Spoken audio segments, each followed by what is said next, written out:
We're back, Project Me, Haley and Tamala. We're going to discuss a concept that I learned from Haley from Precision Nutrition about better over perfect. Or is that actually your concept? Well, I heard it on a podcast that I really enjoy, and it really just resonated with me.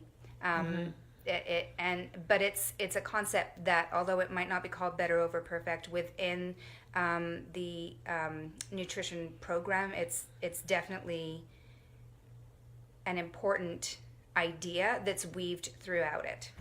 Thank you. I'm going to give a really good example of that. I think it's a good example. I had a client connect with me who's just staying connected with me over the holidays. And he said he was at a party and there was a big pizza in front of him. And he had said how he had worked really hard not to eat the pizza. Like just so hard not. And took everything in him not to eat that pizza. As if, I think he was referring to a lot of pizza maybe. And he said, I just didn't realize how hard it would be to choose well. And I said, well, what did you have instead? And he said, well, I had chili and a sourdough bun or something like this. And I said, well, that's fine. But would it be a possibility that you could have had one piece of pizza and a large salad? Yeah. And how would that have looked for you? And he says, oh, yeah. Yeah, I could have, I could have done it. And that would be an example to me of, he didn't just choose the salad, but he enjoyed that piece of pizza. There was no sense of deprivation in there and of the mind going into willpower, like having to fight.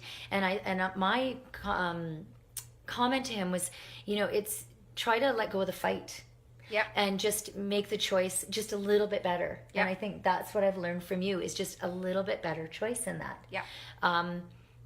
And it just felt like it was the right thing to offer. Would that be correct? Yep, absolutely. I for me, when just going back to willpower, here's a way that I like to describe willpower, which I don't know if I've ever shared with you, but if you start to think of willpower like a muscle, just like your muscles will fatigue after a certain amount of repetitions, your willpower will fatigue after a certain amount of repetitions. So if you have these strict rules around food, such as pizza, you're like, I can never eat pizza, I can never eat pizza, I can never eat pizza. Eventually you will eat pizza, and when you do it, you're probably going to eat the entire pizza because you've been restricting yourself for so long. And the idea of better over perfect is such a release from that diet mentality, because you can't fail anymore. There's no such thing in this program as either pass or fail. You're just continually trying to make slightly better choices. And I think that's a really beautiful concept that is going to help so many men and women who go all out and then feel like a failure over and over and over again, because there are no rules. It's just better over perfect, a little bit better every single day.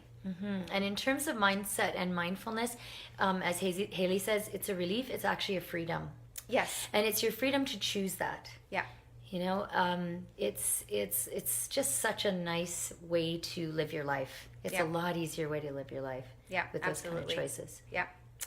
Anyways, we hope that you'll come and learn a little bit more about our philosophy of being better over perfect with Project Me, and you can learn more at www.projectme.website, and we will be telling you guys about a presentation coming up just after the new year. You can come and meet us, ask us questions, and figure out if this is the right program for you.